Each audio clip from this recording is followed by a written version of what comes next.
गया था। दोस्तों आगे देखते हैं कि कैरेक्टरिस्टिक्स ऑफ एडोलेसेंट लर्नर्स। दोस्तों शुरुआत करने से पहले मैं ये कहना चाहूँगा कि यूजीसी नेट की प्रिपरेशन के दौरान हम लोग जो भी तैयारी करेंगे, खासकर मैं अपने नोट्स के बारे में कह दूँ दोस्तों कि जो नोट्स मैंने तैयार किए हैं वो काफ़ी डिटेल्ड हैं और मोर देन 3 और 4 सोर्सेज से तैयार की गई हैं, तो अपने आप में एक सफिशिएंट सोर्सेज है दोस्तों। लेकिन एक सवाल ये भी उभर सकता है कि इतने डिटेल में पढ़ने की क्या आवश्यकता है। तो मैं आपको कहूँगा दोस्तों, आश्वस्त करना चाहूँगा कि ये नोट्स के बाद भी मैं दोबारा से नोट्स बनाऊँगा जो काफ़ी शॉर्ट होंगी और फ़िलहाल मैं काम कर रहा हूँ दोस्तों टेक्नोलॉजी के ऊपर, ताकि मैं बेहतर से बेहतर कंटेंट आपको उपलब्ध करा सकूँ, मुहैया करा सकूँ। तो मैं यही उम्मीद करूँगा कि आप पूरी जागरूकता के साथ और अपने इंटरेस्ट को बनाए रखते हुए मेरे साथ बने रहेंगे। तो चलिए दोस्तों आगे आइए देखते हैं कि characteristics of young adolescent intellectual development में क्या-क्या चीज़ें इंक्लूड होती हैं। दोस्तों हम यह देखते हैं कि जो किशोरावस्था होती है उसमें काफ़ी शरीर और मानसिकता और रुझान इत्यादि हर एक प्रवृत्ति जो किशोरावस्था के दौरान होती है वो बदलती रहती है। तो यहाँ पे बताया जा रहा दोस्तों कि वो कौन-कौन से फैक्टर हैं जो एक लर्नर को प्रभावित करते हैं। तो सबसे प्रथम हम देखते हैं कि जो बचपन से सिखाया जाता है, जो कॉन्क्रीट हम लोग जैसे अपने अध्ययन से, अपने अनुभव से जानते हैं और अध्ययन से भी ये बात समझ सकते हैं कि किस प्रकार से जो बचपन में रटी-रटाई बातें होती थी, तो समय के अनुसार जब आवश्यकताएँ बदलती हैं और समाज की और हम लोगों की बौद्धिकता भी परिपक्व होती है 16 बरस के बाद से, तो उसमें खुद को एडजस्ट करना बहुत ही कठिन लगता है।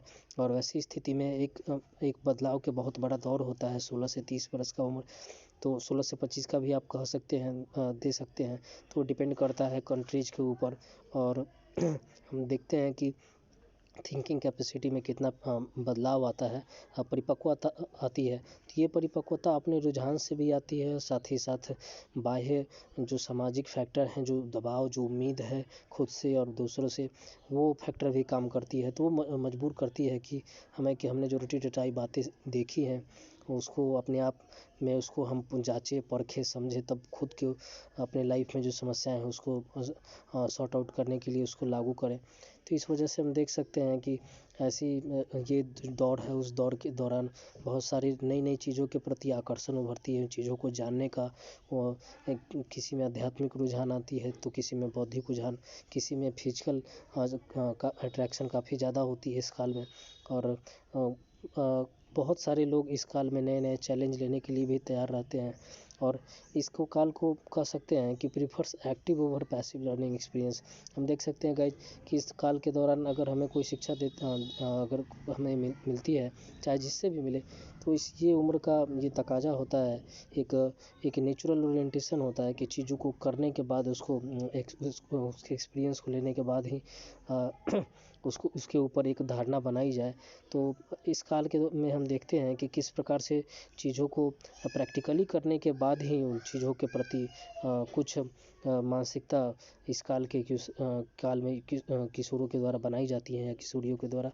तो आगे देखते हैं कि interest in interacting with peers during learning activities. हम देख सकते हैं कि इस काल में किस तरह से एक सामाजिक रुझान भी होता है, आपसी लगाव भी बहुत ज़्यादा बढ़ जाता है इस काल में। और एबिलिटी टू सेल्फ रिफ्लेक्टिव, चूँकि पर्सनालिटी में बहुत बड़ी मेजर चेंज आती है, तो एक इंसान होने के नाते सबका एक चाहत होती है कि उससे सब कोई पसंद करे, जिस वजह से उसकी अपनी पर्सनालिटी में निखार, बाह्य या आंतरिक तौर पे परिवर्तन हम देख सकते हैं कि इसमें बहुत बड़ा परिवर्तन आता है इस काल में। और इस काल में जो जितना परिवर्तन आता है वो कभी भी पूरे लाइफ में और कहीं भी नहीं आ सकता है, क्योंकि यही वो काल है जो बहुत सारे चैलेंजेज लेके आता है और शरीर इतनी ज़्यादा तेज़ी से विकसित होती है कि बहुत ज़्यादा चीज़ों को सोचने का भी समय नहीं मिल पाता है कुछ लोगों को, अगर उन्हें पूरी तरह से सामाजिक गाइडलाइन और फैमिली गाइडलाइन ना मिलता हो।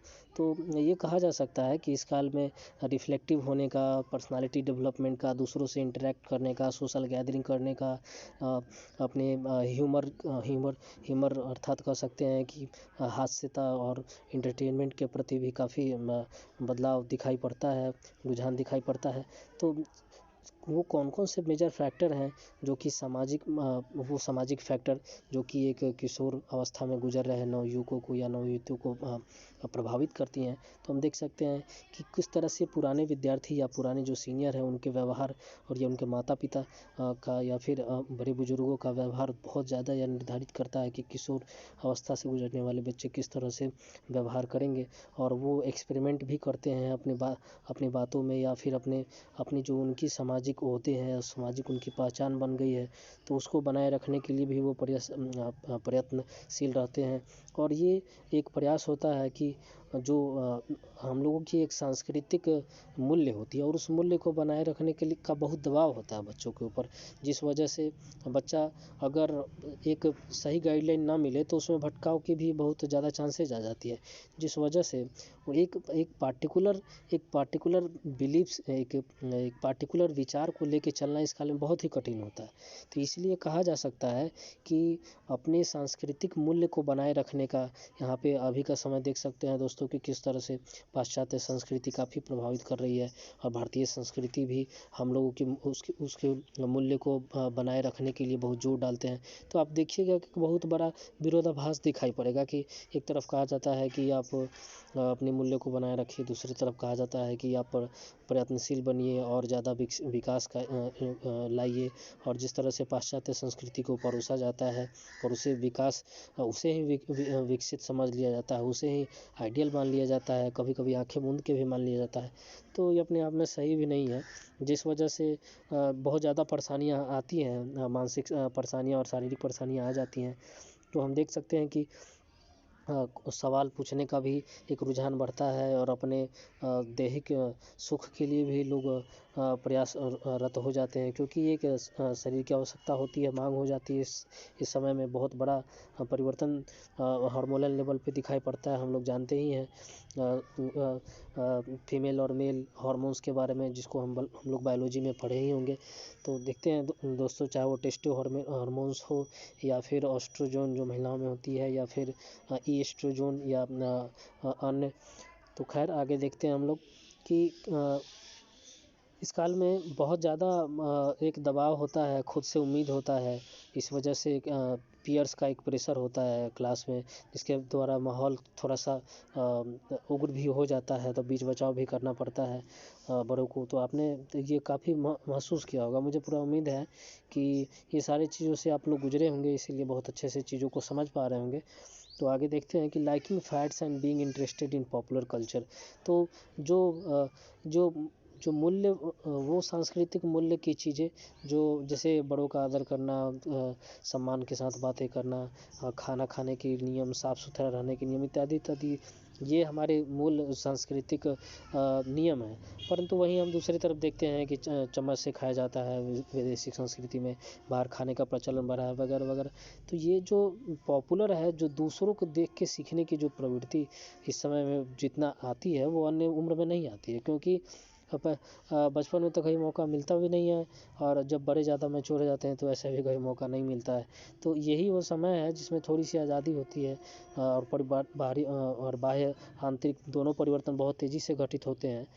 तो इसीलिए इस काल में नियंत्रण बहुत ज़रूरी है। तो आगे देखते हैं कि overreacting to ridicule, embarrassment and rejection, कि इस काल में अगर कोई कहीं से नकार देता है आपके अपने पर्सनालिटी को, कहीं से कोई बुराई आ जाती है तो काफ़ी ज़्यादा क्रोध का भाव आ जाता है। तो ये सब साबित करता है कि इस समय में पर्सनालिटी चेंजेस दिखाई पड़ने लगते हैं, अपना सेल्फ अवेयरनेस आ जाता है अपने व्यक्तित्व को लेके। तो आगे देखते हैं कि सीकिंग अप्रूवल, एक प्रयास होता है कि हम जो भी अच्छा काम करें उसका सम्मान मिले, उसको रिकॉग्निशन मिले, उसको सबके बीच में स्वीकृति मिले। तो ये एक नेचुरल चीज़ है। और देखिएगा कि सोशल इमोशनल लर्निंग क्या क्या प्रक्रियाएं से होकर गुजरती हैं। तो सेल्फ अवेयरनेस, जैसे हम लोग पहले ही बात करते हैं कि चूँकि अपने व्यक्तित्व का बोध होता है, माता पिता के ऊपर डिपेंडेंसी कम हो जाती है फिजिकली इमोशनली, तो इस वजह से सेल्फ अवेयरनेस आ जाती है कि मैं भी कुछ हूँ, मुझे भी कुछ करना है। इस तरह का भाव जब आता है तो सेल्फ मैनेजमेंट से होकर गुजरना पड़ता है कि हाँ मुझे कोई चीज़ प्राप्त करनी है, मुझे 90% लाना है परीक्षा में, मुझे खेल कूद में अच्छा करना है, या फिर मुझे सांस्कृतिक तौर पे अच्छा करना है, गाना बजाना है, या फिर मुझे कुछ और करना है। तो इस वजह से आप देखिएगा कि सेल्फ मैनेजमेंट, सेल्फ डिसिप्लिन बहुत आवश्यकता हो जाती है। तो मैनेजमेंट बताता है कि डिसिप्लिन बहुत आवश्यकता है किसी चीज़ को प्राप्त करने के लिए। और देखिए थर्ड नंबर पर सेल्फ अवेयरनेस, जिसकी पहले ही चर्चा हो चुकी है, रिलेशनशिप स्किल्स। तो आप देखे होंगे कि इस काल के दौरान समय जब डिसिप्लिन की बात आती है तो बहुत सारी पुराने चीज़ों को या फिर जो नकारात्मक बातें हैं कहीं से उभर कर आ रही है किसी सोशल ग्रुप से, तो उस ग्रुप को हमें छोड़ना होता है, नकारना होता है, कुछ पॉजिटिव ग्रुप से जुड़ना होता है, कुछ पॉजिटिव चीज़ों को लाना होता है। तो रिलेशनशिप स्किल होना बहुत ही ज़रूरी है। लाइफ किसी भी आप फेज में जाइएगा तो एज सिर्फ लर्नर कैरेक्टरिस्टिक से नहीं बल्कि कहीं भी किसी भी पेशे में हो तो रिलेशनशिप स्किल्स का होना बहुत ही आवश्यक है। अगर ये चीज़ नहीं है तो बहुत सारी समय चली जाती हैं, सफलता को प्राप्त करते करते बहुत ज़रूरत से ज़्यादा समय लग सकता है। इसीलिए स्किल्स का होना बहुत ज़रूरी है। और आगे देखिए रिस्पॉन्सिबल डिसीजन मेकिंग। तो चूँकि हमने फैसला किया और हमने एक गोल डिसाइड किया है, इस वजह से चूँकि हमारी रिस्पॉन्सिबिलिटी, अब हमारा अपना अवेयरनेस आ गया है, इसीलिए हम लोग डिसीजन लेने में इस समय सक्षम होते हैं। और बहुत सारे लोग सफल भी होते हैं, कुछ असफल भी होते हैं और सीखते भी हैं गलती करने के बावजूद भी। तो गलती करने और सीखने का और डिसीजन मेकिंग का अर्थ ही है कि आप रिस्क उठाने को तैयार हैं, आप गलत सही की परख समझ रहे हैं। तो ये सारी चीज़ें अपने आप आ जाती हैं दोस्तों। और लास्ट में फ्यूचर सेल्फ की, आप खुद को कहाँ देखते हैं भविष्य में, उस तरह से आप अपने एक्शन को गाइड करते हैं, आप खुद को तैयार करते हैं मेंटली फिजिकली। देखे होंगे कि राहुल द्रविड़ क्रिकेट खेलने से पहले आधे घंटे तक मेडिटेशन किया करते थे। तो वीरेंद्र सहवाग उनके बारे में कहा भी था कि वो पता नहीं किस तरह से उतना लंबे समय तक मेडिटेट कर लेते हैं और उनका परफॉर्मेंस भी ऐसा होता था।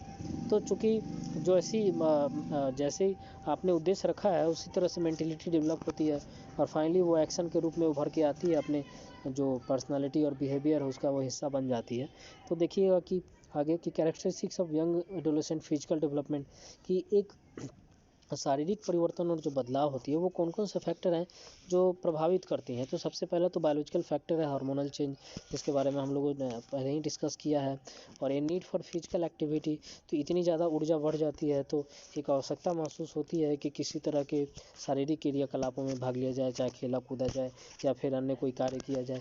तो डेवलपिंग सेक्सुअल अवेयरनेस की, अपने शरीर की आवश्यकताओं के बारे में, उनसे संबंधित सुख प्राप्त करने के बारे में भी काफ़ी जो है रुझान बढ़ जाता है। और अपने शरीर के साइज और शेप को लेके भी बहुत सारा अवेयरनेस डेवलप होता है। और physical vulnerability resulting from poor health dietary habits. और इस समय में हम देखते हैं कि अगर डाइट सही नहीं हो, चाहे उम्र का कोई भी दौर क्यों ना हो दोस्तों, आप देखिएगा कि अगर डाइट सही नहीं है तो कहीं ना कहीं वो प्रभावित करती है। और चूँकि इस काल में तो बहुत ज़्यादा शरीर की ऊर्जा की आवश्यकता पड़ती है, इसीलिए थोड़ा सा भी डिसबैलेंस काफ़ी बहुत ज़्यादा प्रभावित करती है।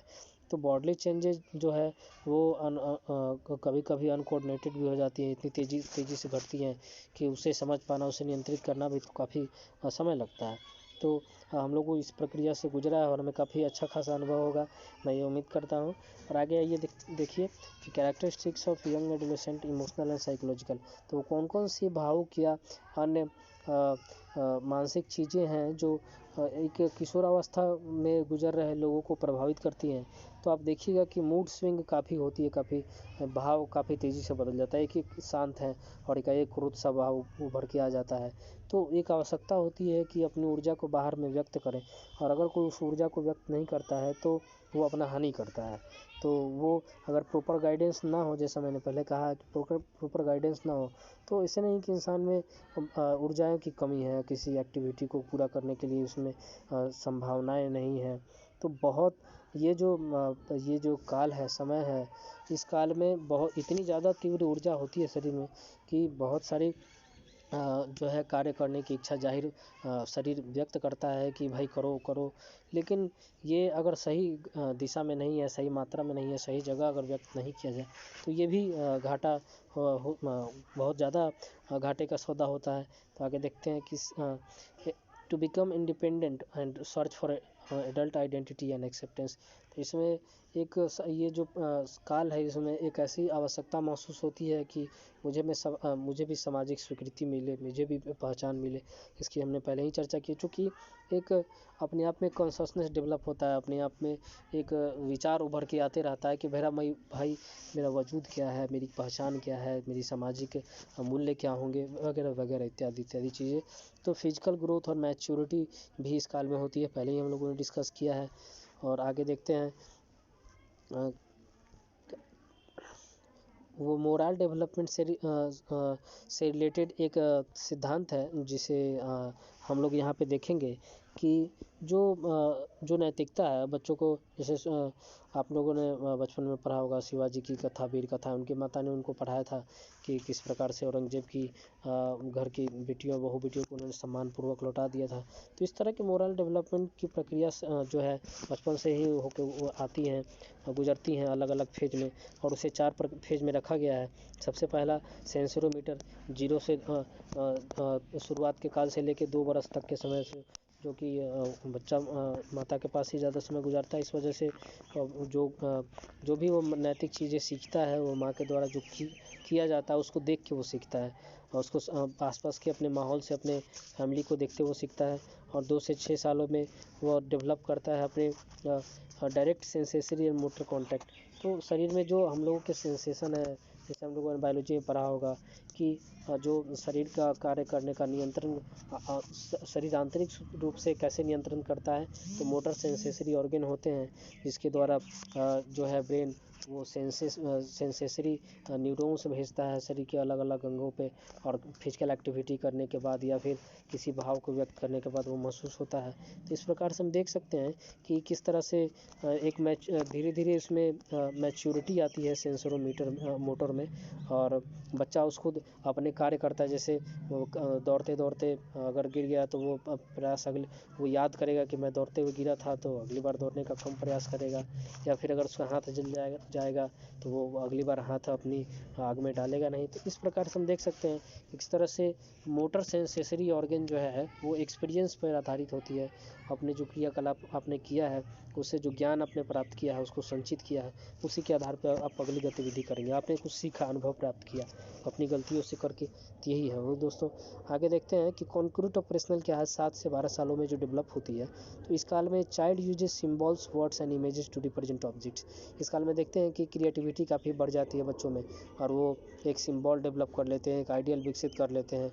उन्हें उनकी नज़रों में कुछ अच्छी चीज़ें होती है जिसको देख के वो कल्पना करते रहते हैं, वो सोचते रहते हैं। इस वजह से उनके दिमाग में एक इमेज बनता है, और उसी के हिसाब से उसको देख के वो अच्छा और बुरा मान के उसके हिसाब से वो अपनी पर्सनालिटी को डेवलप करने का प्रयास करते हैं। और फिर है 12 बरस की उम्र, जिसे एडल्ट की कैटेगरी में रखा गया, फॉर्मल ऑपरेशनल।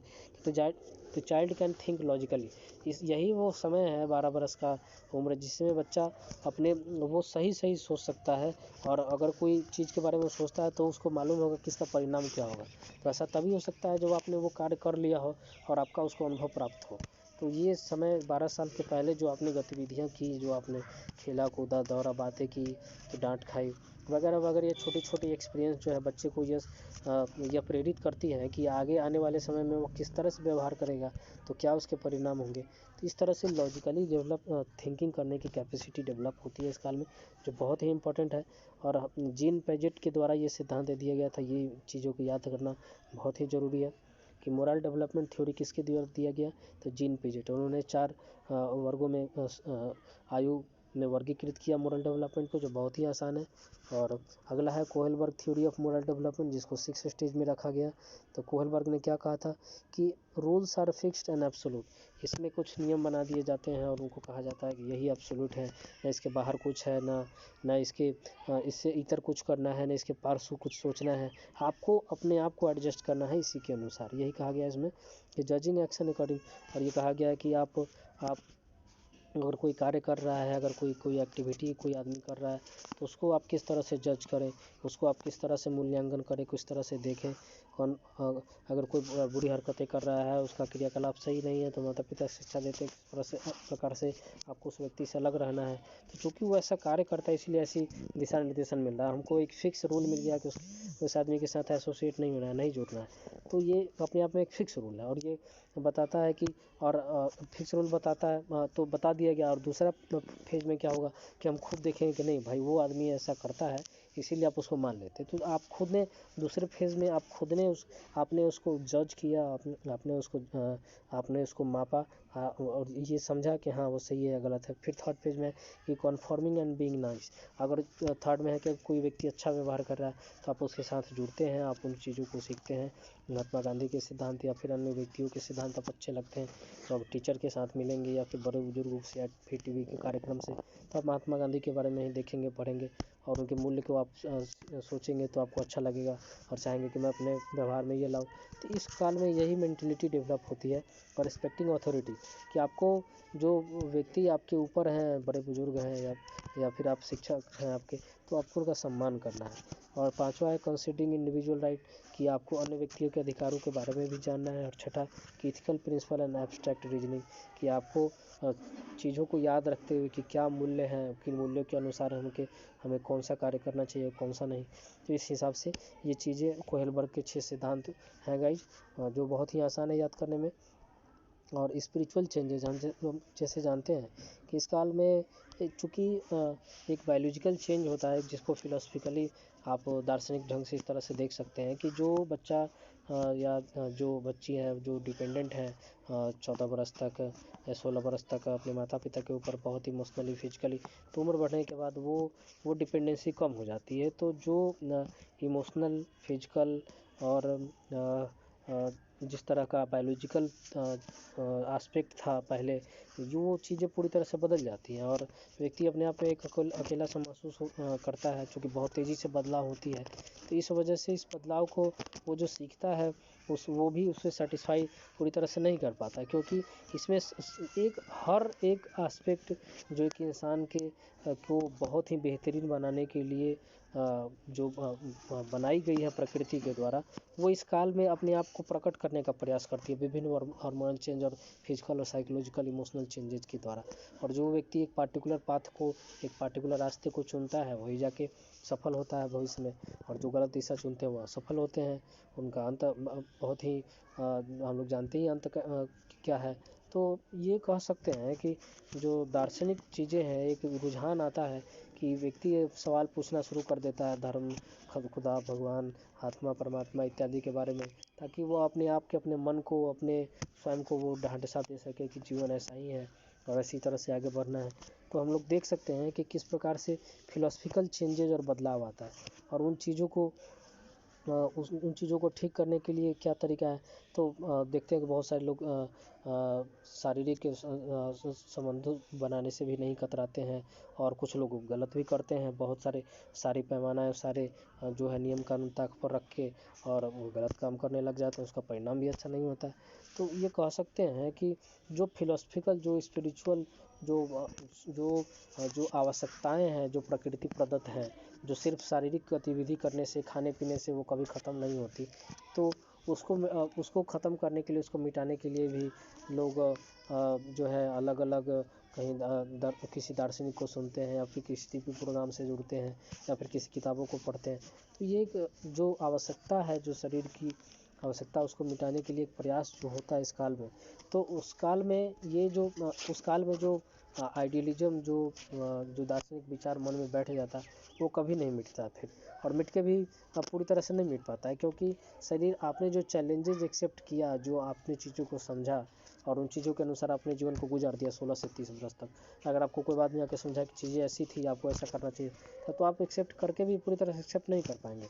इसीलिए कहा जा सकता है कि जो एडोलेसेंट का फेज है, इसमें जो आध्यात्मिक बदलाव जो होता है, जो आसपास की प्रकृति किस तरह से कार्य करती है, कितनी खूबसूरत है, तो और या फिर किसी को बदसूरत भी लग सकती है, लाइफ टफ भी लग सकता है, उसके कड़वा अनुभव से अगर किसी को इमोशनली ट्रीट नहीं किया गया है अच्छे से, या फिर वो हार्श इन्वायरमेंट में हम पेरेंट्स के झगड़े की वजह से या फिर अन्य चीज़ों की वजह से अगर वो बहुत ही हार्श माहौल में अगर उसका जीवन गुजरा है, व्यतीत हुआ है, तो उसे नेचर की बहुत सारी चीज़ें अच्छी नहीं लगेंगी और उसका फैसला जो रुझान होगा। तो दार्शनिक में भी बहुत सारी ब्रांचेज हैं और कुछ ब्रांचेज हैं जो कि बहुत ज़्यादा उदारवादी हैं, सहृदय हैं, सबको खुले हृदय से स्वीकार करती। कुछ ऐसी हैं जो बहुत ही कठोर मार्ग देती है, जैसे जैन हो गए, या फिर कुछ ऐसे मार्ग हैं जो भत्स मार्ग भी है जो कि समाज के द्वारा स्वीकृत नहीं है, जैसे अघोरी इत्यादि। तो बहुत सारे इस काल में आप देखिए कि बहुत तरह से सवाल पूछे जाते हैं किशोरों के द्वारा, और हर तरह के सवाल उनके मन में आती है और सबके प्रति उनका रुझान होता है, परंतु अंत में वो वही चुनते हैं जो उनको पसंद आता है, जो उनके अपने अनुभव, पुराने अनुभवों को सूट करता हो और उनके अनुसार, उनके मन के अनुसार वो उनको ज़्यादा उनके लाइफ को फ्रूटफुल बनाता हो, कोई भी एक्सेप्ट करता है। तो देख सकते हैं कि जो सरकमस्टांसेज है वो कितनी ज़्यादा चैलेंजिंग होती है कि चूँकि माता पिता और माहौल परिवार का टोटली डिफरेंट होता है। एक्सपेक्टेशन, एक बोझ डाल दिया जाता है कि आपको ऐसे ही बिहेव करना है और आपको यही चीज़ें माननी है, चूँकि यही आपने सीखा, यही माता पिता सीखा है, तो उसको वही सिर्फ चीज़ों को मान के अपनी लाइफ में इम्प्लीमेंट करना। ये कब किसी किसी को, बहुत सारे इंडिविजुअल को अच्छा नहीं लगता और वो अपने अनुसार चीज़ों को ढूंढना चाहते हैं, सीखना चाहते हैं। तो एक शरीर की एक एक एक एक आवश्यकता होती है जो अनंत ऊर्जा, एक ऊर्जा जैसी महसूस होती है कि ऊर्जा ऊर्जा सा निकल रहा है और मुझे उस ऊर्जा को सेटिस्फाई करना है। तो बहुत सारे लोग सेक्सुअल एक्टिविटी में लग जाते हैं, कुछ स्पिरिचुअल एक्टिविटी में लग जाते हैं। तो आप देख सकते हैं गौतम बुद्ध और महावीर जो 25-30 सालों की उम्र में परिपक्व होने के बाद ही उन्होंने संन्यास मार्ग को ग्रहण किया था। तो ये जो एक्टिविटीज़ है सेक्सुअल लाइफ के प्रति या फिर स्पिरिचुअल लाइफ के प्रति जो रुझान है, तो दोनों में कहीं बैलेंस होना बहुत ही आवश्यक है। और अगर इसे एक सही गाइडलाइन नहीं दिया जाए बच्चे को, तो भटकने का संभावना बहुत ज़्यादा होता है। और इस वजह से ये कहा जा सकता है कि हमें अपनी पर्सनालिटी को डेवलप करने के लिए हमें स्वयं ही अपने आप पर डिपेंडेंट होना चाहिए, अपनी गलतियों को स्वीकार करना चाहिए, मानना चाहिए, अच्छे ग्रुप के साथ, अच्छी पॉजिटिविटी के साथ आगे बढ़ने का प्रयास करना चाहिए। तो गाइज आज के लिए यही है, इतना ही काफ़ी है। तो फिर मिलते हैं अगली क्लास में, तब तक के लिए धन्यवाद, थैंक यू।